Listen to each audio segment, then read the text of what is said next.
कल जहाँ पर आप लोगों ने चीखें लगाना शुरू की थी वहीं से शुरू करते हैं। कल हमने दो मेथड्स पढ़े थे, स्ट्रेट लाइन मेथड और रिड्यूसिंग बैलेंस मेथड। आज हम देखते हैं थर्ड मेथड ऑफ डेप्रिसिएशन, जिसे हम कहते हैं आउटपुट मेथड। ये इसके दो नाम भी है, यूनिट्स ऑफ प्रोडक्शन मेथड। यानी अगर किसी भी नॉन करंट एसिड की आपके पास यूजफुल लाइफ या ऑर्स में दी जाए या फिर नंबर ऑफ फ्लाइंग ऑर्स या यूनिट्स में, तो उस केस में आपके पास डेप्रिसिएशन का जो मेथड यूज होता है वो आपके पास होता है units of production method. Simple इसका भी कल फॉर्मूला लिखवाया था। क्या फॉर्मूला होता है इसमें डेप्रिसिएशन का? Depreciation is equal to cost less residual value divided by total number of hours. इससे क्या चीज निकलती है? Depreciation rate. अगर आपको याद हो तो मैंने आपको एक आसान तरीका बताया था कि ये वाला जो फॉर्मूला है रेट का, ये किससे किसकी तरह मैच होता है? स्ट्रेट लाइन मेथड की तरह। और अब प्रॉपर इसकी आपके पास डेप्रिसिएशन का इसमें फॉर्मूला होगा रिड्यूसिंग बैलेंस मेथड की तरह। रिड्यूसिंग बैलेंस मेथड में क्या फॉर्मूला होता है? Carry value into rate. इसमें क्या होगा? यूनिट्स या actual units produced in a rate.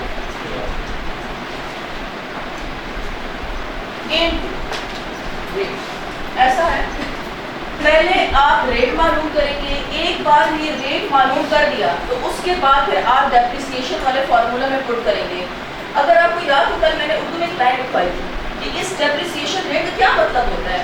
अगर ये मशीन 1 घंटा चलेगी तो कितने रुपीस के बेनिफिट्स कंज्यूम करेगी? याद है लाइन उर्दू में लिखवाई थी। फिर मैंने आपसे कहा जब सवाल करवाऊंगी तब बताऊंगी इससे क्या मतलब है। जरा आए कर अपने पीडीएफ वाले सवाल पे जो नहीं किया था, मैं आपको छोड़ दिया था कल क्लास, तो जो पीडीएफ में जो डॉक्यूमेंट आपको सेंड किया था उसमें आउटपुट मेथड की नीचे की एग्जांपल है मिस्टर आसिफ के नाम से, कल वाला। Mister Asif has acquired a machine on 1st May 2011. Its total capacity is produced 50 units over 4 years. वो कहते हैं इस मशीन अपनी पूरी जिंदगी में कितने यूनिट्स बनाएगा? 50 यूनिट्स बनाएगा। Year end is 31 December. कहते हैं expected units to be produced are 31 December 2011। 4 साल है।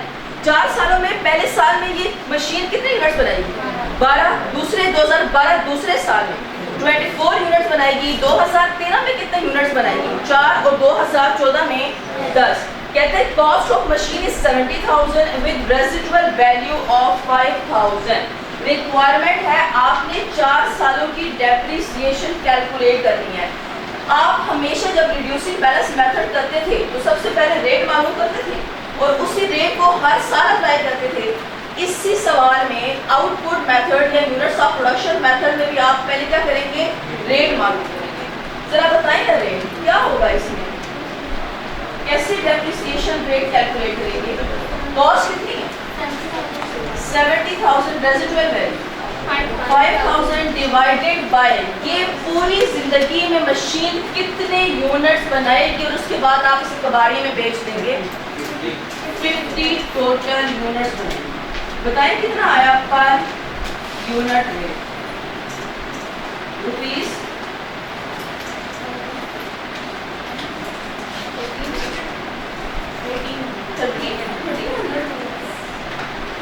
अब जो कल मैंने उर्दू में लाइन लिखवाई थी जरा मैच करें। इस रेट का मतलब होता है अगर ये मशीन 1 यूनिट बनाएगी तो कितने रुपीस के बेनिफिट्स कंज्यूम करेगी? 1300। जब ये मशीन एक यूनिट बनाएगी तब ये मशीन बोलेगी मैंने 1300 रुपए का आपको फायदा दिया हर यूनिट प्रोड्यूस करने पर। तो क्या ईयर 1 में 1 यूनिट प्रोड्यूस हुआ? ईयर 1 में आपने कितने यूनिट्स प्रोड्यूस किए? 12। अब आप सबसे पहले अच्छा कौन सा वाला मेथड है जिसमें एक बार डेप्रिसिएशन कैलकुलेट कर दी वही चलती रहती है? स्ट्रेट लाइन मेथड के अलावा जितने भी मेथड्स ऑफ डेप्रिसिएशन है बाकी 3, उसमें आपको हर साल की अलग अलग डेप्रिसिएशन कैलकुलेट करनी होती है। तो पहले डेप्रिसिएशन कैलकुलेट करते हैं ईयर 1। क्या फॉर्मूला है? Units produced in a year into rate. कितने यूनिट्स प्रोड्यूस किए आपने ईयर 1 2011 में? 12 यूनिट्स हैं। अगर ये मशीन 12 यूनिट बना रही है तो एक यूनिट में कितने रुपीस के बेनिफिट्स का फायदा आपको देती है? 13। तो कितना आया टोटल? 15,600। ये ईयर 1 की डेप्रिसिएशन निकल आई है। उसके बाद आएगा ईयर 2 की डेप्रिसिएशन 2012 की। अब 2012 में इस कंपनी ने कितने यूनिट्स इस मशीन से बनाए? 24 यूनिट्स इनटू एक यूनिट प्रोड्यूस करने पर ये मशीन कितने रुपीस का आपका फायदा देती है? 1300। तो इस साल ईयर 2 में इस मशीन ने आपको टोटल बेनिफिट्स कितने दिए? डेप्रिसिएशन 31। उसी तरह करेंगे ईयर 3 की डेप्रिसिएशन। अगेन ईयर 3 में इस कंपनी ने इस मशीन से कितने यूनिट्स प्रोड्यूस किए? 4 यूनिट्स। और एक यूनिट प्रोड्यूस करने पर वो आपको कितने रुपीस की मशीन फायदा देती है? 13। तो टोटल डेप्रिसिएशन कितनी है? 50। और लास्ट आएगा ईयर 4 की डेप्रिसिएशन, क्योंकि 4 साल है। ईयर 4 आखिरी साल इस मशीन ने कितने यूनिट्स बनाए हैं? 10 into 1300 रेट। तो इस साल की डेप्रिसिएशन कितनी है? 30,000। क्योंकि आपने हर साल की डेप्रिसिएशन कैलकुलेट कर ली है तो अब आप उसे प्रोफार्मा में पुट कर सकते हैं। प्रोफार्मा याद जो कल करवाया था, cost less depreciation is equals to carrying value, फिर उसमें से डेप्रिसिएशन लेस करते जाओ। ये प्रोफार्मा जरूरी होता है। सारी गेम इन प्रोफार्मास होती है। बेशक आपका आंसर गलत भी हो, लेकिन अगर आपकी वर्किंग ठीक है, आपका प्रोफार्मा ठीक है, तो सारे नंबर इसके होते हैं। सबसे पहले ईयर 1 2011 इस कंपनी का पहला साल है। तो कॉस्ट ईयर 1 पहले साल आपने कितने रुपीस का एसेट खरीदा था? 70,000 का अगर आपने एसेट खरीदा तो ईयर 1 में कितने रुपीस का आपने फायदा हासिल किया इस मशीन से? 15,600। ये हमने यहाँ पर कैलकुलेट किया ईयर 1। तो बताएं जी, अगर 70,000 में से 15,600 के आप बेनिफिट्स कंज्यूम कर चुके तो कैरिंग वैल्यू कितनी आ गई? 54।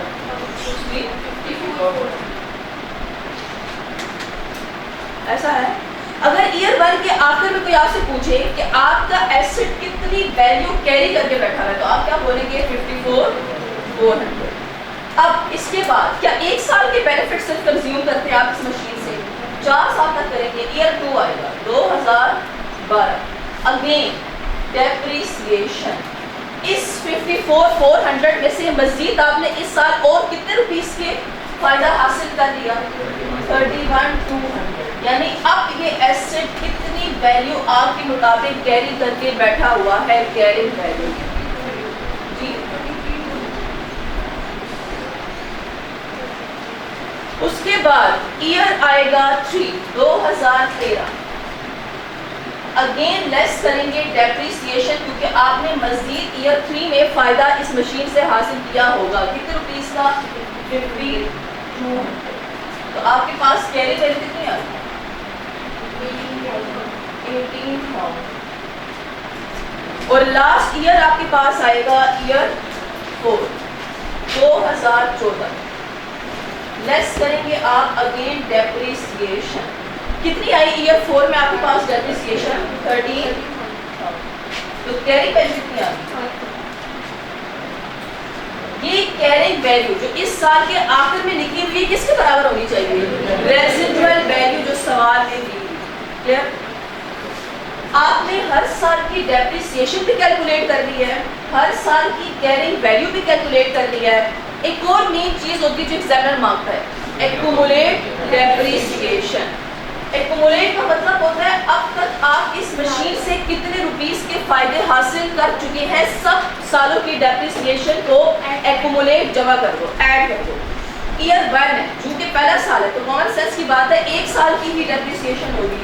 एक्यूमुलेट 15,600। ऐसा है। दूसरा साल है, दूसरे साल में 2 सालों की डेप्रिसिएशन को ऐड करें। 15,600 प्लस 31,200 46। ईयर 3 आएगा, 3 सालों की अब डेप्रिसिएशन को आप ऐड करें। और ईयर 4 आएगा लास्ट ईयर। 4 साल जुड़े, तो 4 सालों की डेप्रिसिएशन को कंबाइन ऐड करें, accumulate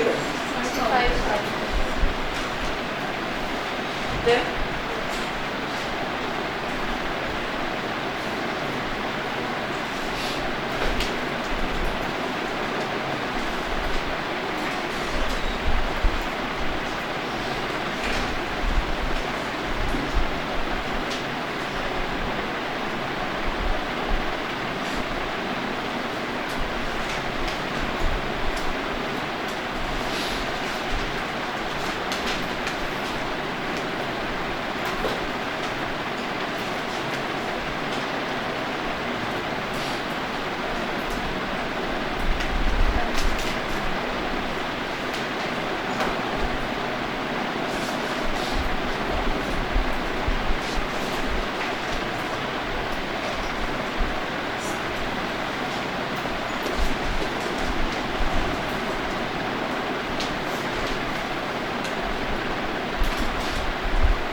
some of digit method, fourth and last method जो आपके FAR1 FAR2 में एग्जामिनेबल है। आपके कैट में इससे ज़्यादा मेथड्स नहीं एग्जामिनेबल, सिर्फ ये 4 ही है। सम ऑफ डिजिट मेथड, मैं कहती हूँ आपके पास जो मशीन है उसकी यूजफुल लाइफ 5 साल है, 5 साल यूजफुल लाइफ है, यानी ये कितने सालों तक आपको फायदा देती रहेगी? 5 सालों तक। तो मैं ये 5 साल बनाती हूँ। अगर कोई आपसे ईयर 1 के स्टार्ट का ख्याल रखिएगा, अगर कोई आपसे ईयर 1 के स्टार्ट में पूछे कि आप इस मशीन से कितने ईयर्स तक फायदा हासिल करेंगे, तो आप क्या बताएंगे? 5 साल तक। ईयर 2 के एंड में स्टार्ट कोई आपसे पूछे कि इस एसेट से आप कितने सालों तक फायदा हासिल करेंगे, तो आप बोलेंगे 4 साल। ईयर 3 के स्टार्ट कोई आपसे पूछे कि आप इस एसेट से कितने सालों तक फायदा हासिल करेंगे, तो D। और ईयर 4 के शुरू में कोई आपसे पूछे स्टार्ट का वर्ड यूज करेंगे, तो कितने सालों तक फायदा देगी? 2। और जून के ईयर 5 आखिरी साल रह गया है, तो 1 ही साल रह गया, तो 1 साल तक फायदा देगी। ये देखिए, इन सब नाम क्या लग रहा है? नाम से सम ऑफ ईयर्स डिजिट, यानी जो ईयर्स मैंने लिखे हुए हैं 5 4 3 2 1, इसको सम कर दो, इन डिजिट्स को ऐड कर दो, तो कितना बना? ये आपके पास यूज होगा। लेकिन ये अगर एग्जामिनर ने कहा 15-20 साल एसेट की यूजफुल लाइफ है, तो ये पूरा करें तो आधा घंटा लग जाएगा। तो इसका आसान तरीका होता है n+1 डिवाइडेड बाय 2। n का मतलब आप जानते हैं ना, रिड्यूसिंग बैलेंस मेथड में देखा था, यूजफुल लाइफ। कितनी थी यूजफुल लाइफ इस एसेट की? 5। जरा करें कितना आया आपके पास? 15। आपने एग्जाम में ये वाला फॉर्मूला यूज करना है सम ऑफ ईयर्स डिजिट निकालने के लिए। ये आपको सिर्फ समझाने के लिए हम करवाते हैं कि अगर कोई किसी एसेट की यूजफुल लाइफ 15 20 25 40 साल हो, तो फिर तो आप बैठे रहेंगे 40 साल तक बनाने। तो इसलिए बेहतर है ये वाला फॉर्मूला यूज करें, और इससे आप लोगों ने निकालना है sum of years digit. Sum of years मतलब हर ईयर जो ये मैंने लिखा हुआ है, इसको सम करके इन डिजिट्स को ये 15 again sum of years digit का भी फॉर्मूला है। ये फॉर्मूला से ही आपने रट्टा ही एक रस लगाने होते हैं। रट्टा इन सेंस के आगे आप FAR1 में रेशियोज वाला चैप्टर देखेंगे, उसमें तकरीबन 15 से 20 फार्मूलाज हैं, तो वो भी रट्टा ही है, वो आपने याद करने हैं कि फॉर्मूला है। अब क्या कर सकते हैं, उसमें से इस बार तकरीबन आया था, अच्छा हाँ से एक लॉन्ग क्वेश्चन आया था, हालांकि वो आसान फॉर्मूला आसान है। Depreciation, sum of digit method में डेप्रिसिएशन का फॉर्मूला होता है cost less residual value divided by sum of years digit into remaining life या years at start of year. Sum of years digit का फॉर्मूला होता है cost less residual value divided by sum of years digit into remaining life या years at start of year. अगर कोई आपसे year 1 में पूछे कि कितनी लाइफ है इस एसेट की रिमेनिंग स्टार्ट में, तो आप क्या बोलेंगे? 5। ईयर 2 में क्या लिखेंगे? 4, ईयर 3 में 3, ईयर 4 में 2 और ईयर 5 में 1। ये इसके भी लगाया ये देखिए तो सवाल है पीडीएफ में सम ऑफ ईयर्स है इससे करते हैं। पहले इसको लिखिए फिर उसका सवाल करा। ये सब आपने आइडिया पढ़ा, ये सब डेप्रिसिएशन की फॉर्मूला सुना रहे हैं, सिंपल ये आपने याद रखने हैं, रटा क्या है याद उसको।